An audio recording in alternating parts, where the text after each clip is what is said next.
Welcome to USA Global TV and Radio, where our mission is to provide education, entertainment, hope, and inspiration.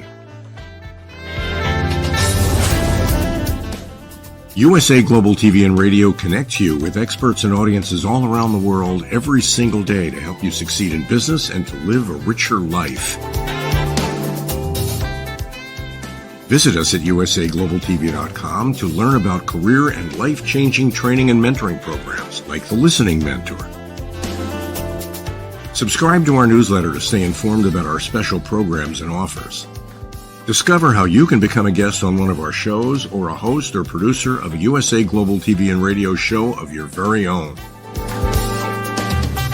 That's USA Global TV and Radio, where the doctor is always in.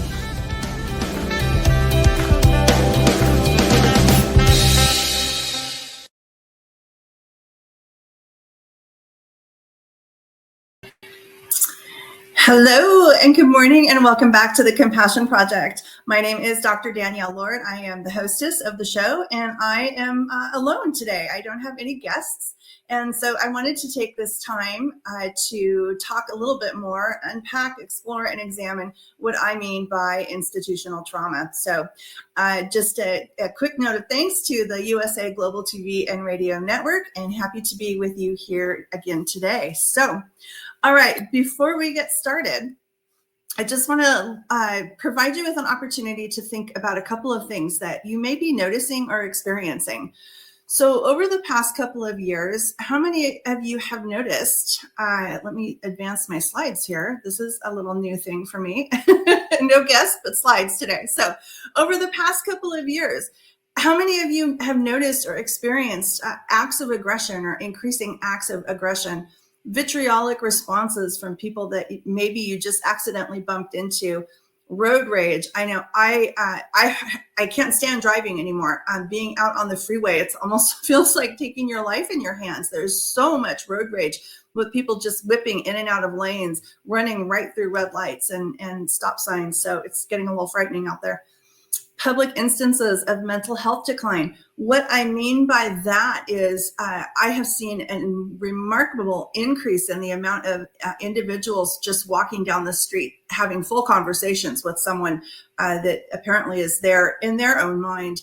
And it's very sad and very disheartening to see how much mental health is around us in the public spaces. Increasing amounts of depression or anxiety among family or friends, an increasing sense of frustration, apathy, loneliness or shortness, and just a lack of compassion, empathy, and respect and grace overall. So as we kind of dive into the topic today, these are some of the things I'd ask you to reflect on as we unpack what I mean by institutional trauma.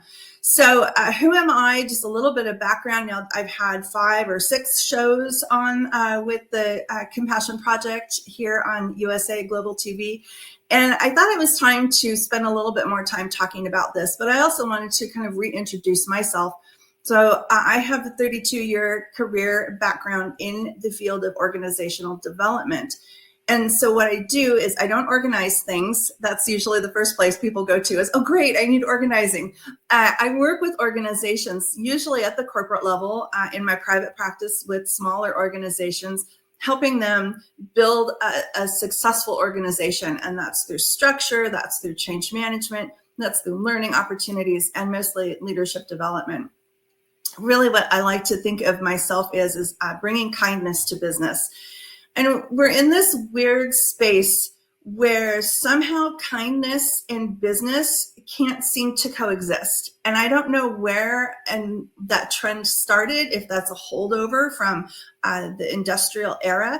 But I like to dispel that myth that we can be in business and we can be kind. And in fact, we actually have better outcomes when we are kind and in business together. So with that, I'm going to start by defining trauma. I know that the psychological community might not agree with this particular definition. I pulled this from, I think it was Webster's. Sorry, I did not cite my source here. But I found this to be very, very interesting. And trauma is defined in the online Webster's dictionary as the experience of a stressful, frightening, or distressing events that are difficult to cope with or are outside our own span of control. Now, what I thought was interesting around this is this idea of chronic.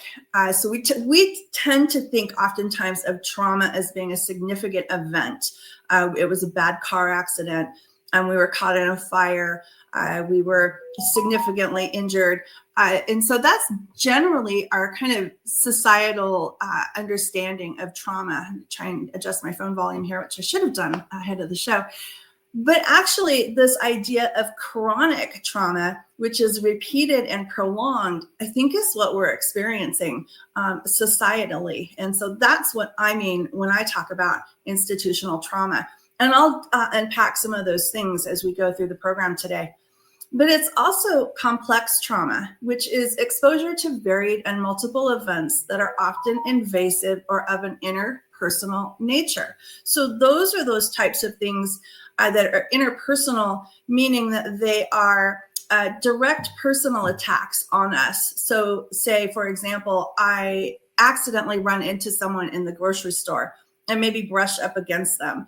And the response to my, oh my gosh, I'm so sorry, isn't a, oh, no worries at all, or no problem, or it's all right, is met with what I mentioned earlier, kind of a vitriolic response of a very dirty look, a very mean comment back. I was once told that someone hoped I died on the way home because I inadvertently hit them with my cart in the grocery store. So that's the type of interpersonal nature that we folks are exposed to on a regular basis. And it's not getting better. I think it's actually getting worse. And in fact, some folks are struggling with all three. Okay, there was that extra one. Okay, so we are experiencing a litany of hostilities, and it's all around us and it's everywhere. So at the macro level, or what we kind of think about in being that holistic space, we are swimming in kind of this just murky swamp of yuckiness that's all around us. Like I said, the road rage that we're experiencing, the vitriolic responses, the incidence of extreme mental health issues within our community at large. Those are things that energetically kind of take a lot out of us to see and deal with on a regular basis. There's also this global trauma that we were all exposed to called COVID. And I think that we are still experiencing a lot of the ramifications of that. And I'll touch a little bit more on that in a few minutes. Toxic workplace culture. Our employee engagement scores are down to 39%. That means, and that's just statistically speaking, but that means that only 39% of your employees in your organizations are engaged in the workplace.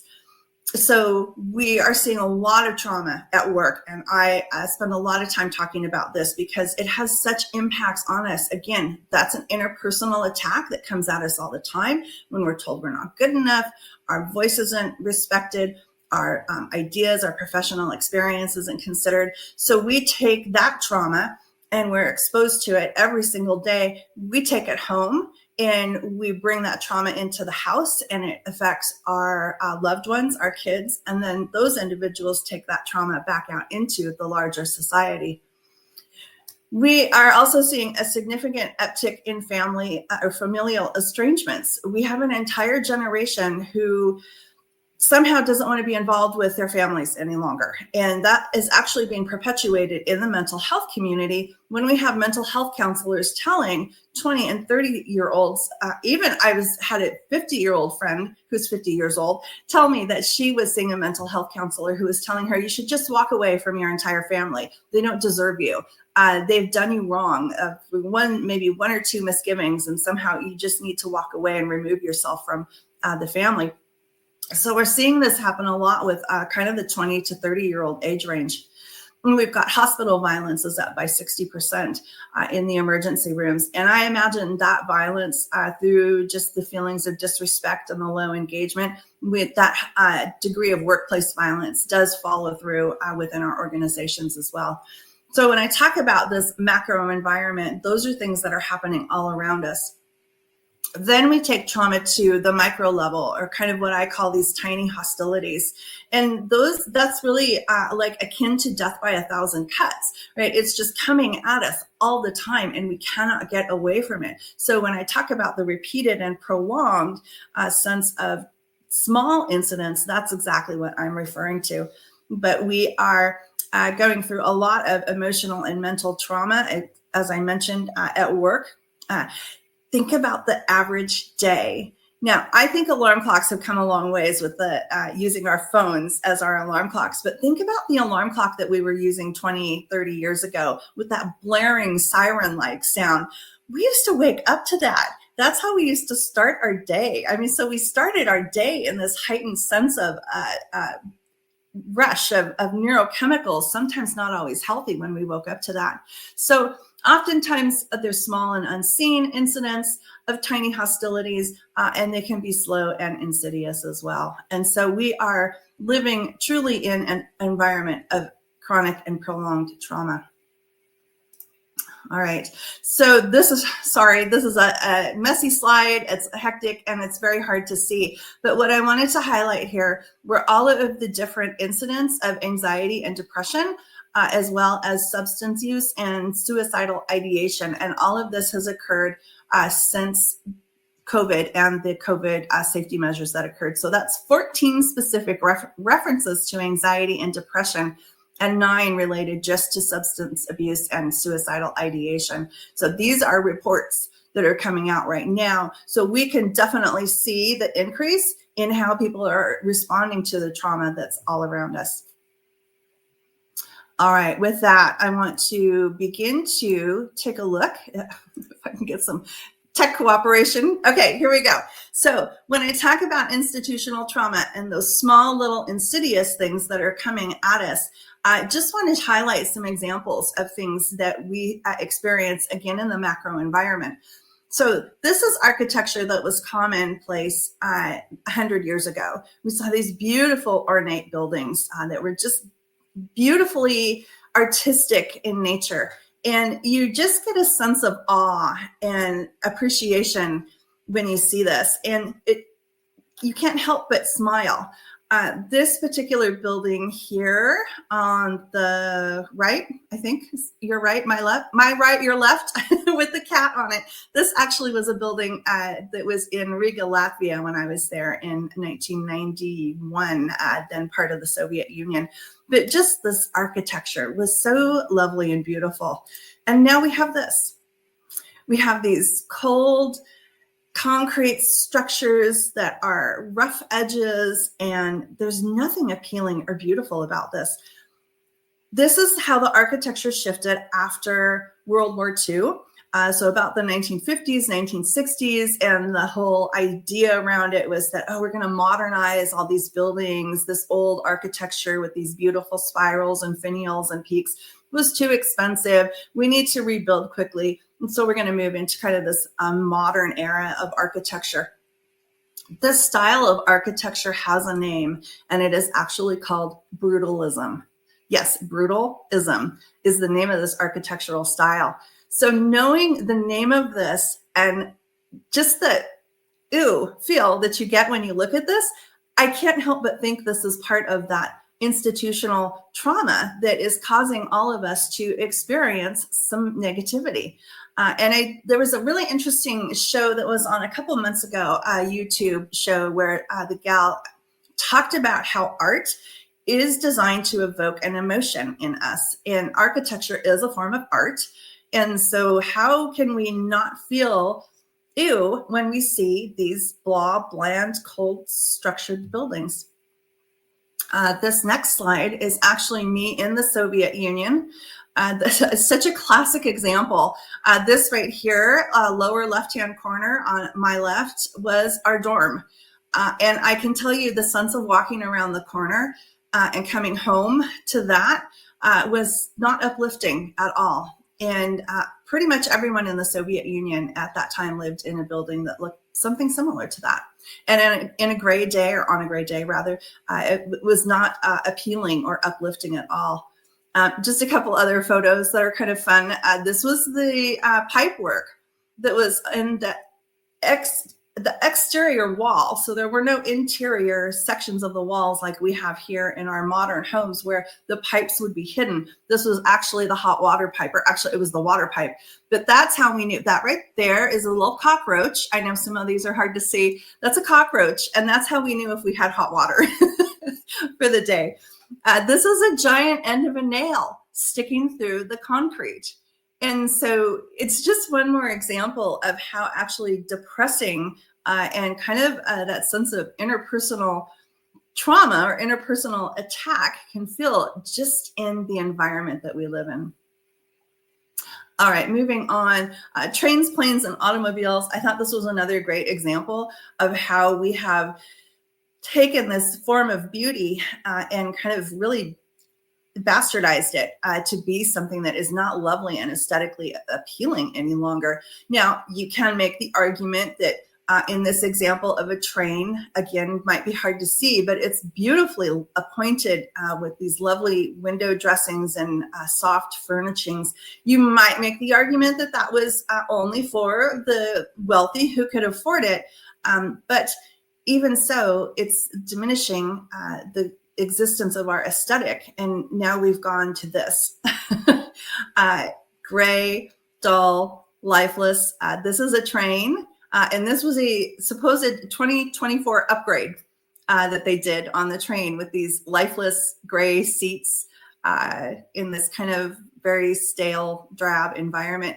This photo here, again, probably hard to see, but this is a side view or profile view of airline seats today. And just look at how tiny that is. We have to all squeeze in there and sit there for long durations of time. And then just the interior of a car as well. We've just moved from this aesthetically appeasing environment, and it's everywhere when we begin to think about it. All right. Okay. Even appliances aren't immune. This is a waffle maker from the 1910s. Look at that. It's lovely. And it came on this beautiful silver tray, and it had a syrup pitcher and a bowl that went with it. So even the appliances 100 years ago were really quite lovely compared to this kind of industrial feel that we see here. So it is all around us. Okay, so that's aesthetically. Now let's shift a little bit and talk about what is happening to us internally as well. So what happened to the bells? All the bells, I can't speak for here in the United States, but I know that after World War II, all of the bells in Europe were removed, or most of them. And the theory behind this is that they had a frequency that was healing. And so when we heard the bells ring, it actually helped create a sense of stability, calmness, happiness, positive emotions. And so the bells have been removed. We no longer have bells. And in fact, the frequency of music was changed in or around the same time frame from a 432 hertz to I think it's 440 or 450, which is actually very discordant and does cellular damage to the body. So if you question that, you can take a look at the work by Dr. Emoto from Japan. He did quite a bit of work looking at the water molecules, or actually water droplets, and what happened to the water when it was the water droplets were exposed to discordant frequencies or harmonious frequencies. And so the water droplets exposed to discordant or even negative words took on these really awful shapes compared to the water droplets that were exposed to healing frequencies or helpful, kind words. So if our bodies are made of what I hear anywhere from 78 to 90% water, you can only imagine how those discordant frequencies are affecting our bodies overall. Another great example is to look at what happens to sand. You can take a pile of sand and put it on a table and then expose the sand to different frequencies, and it will do something similar to what the water is doing. It will actually reform into different shapes. That is all as a result of the frequencies that the sand is being exposed to. So. And then we have the words of work, or the words of business, or the words even within our communities at large. there's violence in our words as well. I heard someone say the other day, I'm going to shoot you a text message. We have pain points. We have strategic execution at work. We have bullet points on our PowerPoints. We need to pull the trigger on something. So there's even violence that exists within our words. And again, if reflecting back to Dr. Emoto's work, if we know that water responds to even some of these negative words, how is that impacting our body overall? All right, so institutional trauma, as I'm defining it, complex trauma, exposure to varied and multiple events, often invasive or interpersonal. Those impact our relationships, our social aspect, our personal well-being, and our ability to be interactive in a positive and meaningful way. And we certainly see this in organizations today that are really struggling with toxic culture, ineffective leadership, and low engagement. And again, we know that those things have an impact on us that we bring home, and then our family members bring that back into the community. So what happens to us physically, because I've talked about the physical aspects of this, we have a physiological or psychological, I think I have I guess that's right, psychological responses, and what's called the amygdala hijack. So what happens when we go into states of stress is that we make decisions from the hippocampus, which is, it's the amygdala. Sorry, the hippocampus is long-term memory. We have an amygdala response. And so we will make decisions based on our emotions or our emotional responses or our emotional memory. And so we move into the state of fight or flight, where we're no longer making decisions from our frontal cortex, which is our executive center. So we're making really rash, emotional-based responses. We also then, our personality flips into what's called the shadow side, and that is almost the exact opposite of who we are. So generally on a good day or a regular day, a great day, fine day, I'm a pretty outgoing, happy, generally positive person. But when I get into a state of stress, I go into my shadow side and I tend to be very quiet. I tend to be a little morose. I tend to shut down and not want to engage in someone. So when we're in this state collectively of trauma, everyone is functioning from that shadow side, and we're generally not at our best. Neurological, what happens to us in this constant state of stress, we have neurotransmitters and neurocircuitry reallocation. And I think this is what has happened to an entire generation of kids and the response to COVID. And so hopefully I can get to that today in this. But what happens is then we have what's called a production of bilirubin oxidative metabolites. And that's a stress response that has long-term physical responses to the production of that bilirubin, which then we have immune responses. So we have blood pressure issues. That bilirubin oxidative metabolites increases our cortisol, which is a known stress response. So we get big tummies as a result. So we tend to put on weight. And then sociological, what we are all experiencing is this idea of mirroring, neurological mirroring. That was work done by Boyatzis and Goldman, I think in the early 2000s. But when we're exposed to this behavior, this negative behavior that we're all exposed to on this fairly regular basis, is we all begin to mimic that behavior.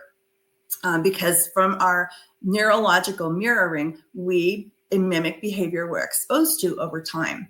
So when we think about the organization and the business, and we have these leaders who are paid a lot of money to not be leading very effectively, and we're seeing that bad behavior rewarded, we likewise will begin to behave in that same manner. All right. So I think this is the Kubler-Ross stages of grief. And I think what happens when we get into this state of constant stress, constant frustration, those trauma responses, we end up spending a lot of time in this space down here at the lower level of this graph, and that is referred to as bargaining. And so we are constantly in this mindset of, I just have to get through this. It'll be better tomorrow if I can get through this one more day. And so we're constantly making kind of, I don't want to say excuses, but we're constantly making excuses that it's going to be okay and we're going to get through this if we just get through today. Another way to look at this, sorry about this. Whoops. Another way to look at this is that we're constantly in what Dr. William Bridges referred to as the neutral zone. And so in the neutral zone, there is a lot of confusion, disorientation, frustration, and we tend to become very apathetic. Again, going back to that bargaining behavior. I'll just get through today. It'll be okay. And so I think that from the space of trauma, we're kind of in this collectively in this neutral zone. And just about the time we start to feel like we're digging out and getting over to this happy place of new beginnings with a little sunshine here, something happens that is trauma related, again, from the macro or micro environment, and we get pushed back down into that neutral zone, and the cycle just continues. So there we go. Okay, so the reality, we are swimming in a swamp of depravity and apathy, which is really pretty sad to think about. So this is what I mean by saying we have to understand what's coming at us in all different directions. It's all around us before we can ignite this idea of a compassion evolution, which is really what I'm hoping to do with the Compassion Project, is to bring us lift the veil of what's going on. We have to understand it first before we can begin to make changes. So when we think about all of those things, like the mirroring neurons, we get sucked into that negative behavior, and we just repeat the cycle over and over. And I think energetically as well, we have the capacity to sense when something is not going right? I think just stop and reflect for a minute. If you walk into a room, we generally can feel and pick up on that tension or that sense of just yuck. And we know that something isn't right. And so energetically then, it's very easy to become in that same state of apathy or complacency, if you will. So the only way to shift all of this kind of reality that we're living in is to recognize it so that we can then begin to move on from it. Okay, so we can do better. I really, truly believe this. My goal is really to bring compassion, empathy, kindness, heart, and so much more into the workplace and into the world at large. So my work, the work that I do in organizational development, is really focused on the organizations. And I'm so grateful to the opportunity with USA Global TV and radio, because now I have this bigger platform in which I can share this work so that we can make a shift, conscientiously, small, maybe even worldwide. So there we go. My BHAG. If you're familiar, if you've been in business and you're familiar with BHAG, you know what that is. If not, that is a big, hairy, lofty. No, it's a big, hairy, audacious goal. A big, hairy, audacious goal. So because we can do better. We can overcome this if we all work together. So what is it that we need to do? We need to recognize that we're in this reality of kind of institutional trauma. And I think most importantly, we need to allow ourselves to have grace and space for us. And that's what I always ask my guests. What can we do to have self-compassion for ourselves? It's different than self-care. So we have to take care of ourselves first. It's a bit like putting on the oxygen mask first and when you're in the airplane. So business leaders, please pay attention to your team members. Be in relationship with them. They need a safe, beautiful, harmonious place to come to work, and that it will do so much for our communities at large. So really do commit to creating a culture of commitment within your organization. And I say, instead of being the chief oh my gosh, I can't believe I'm chief executive officer. That just flew right out of my head. Commit to becoming the chief engagement officer and really engage with everyone every day in a really meaningful way. And I think this extends outside of the workplace. We can do this in the grocery store. And I hate going to the grocery store. I have my own trauma from that being my first job. but we can extend this grace and space, and we can extend this ability to engage with everyone, regardless of where we are.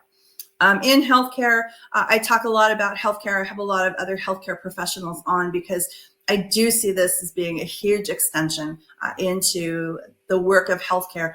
We are all going to be, we either are or going to be patients at some point. So we've got to really pay good attention to our healthcare employees as well.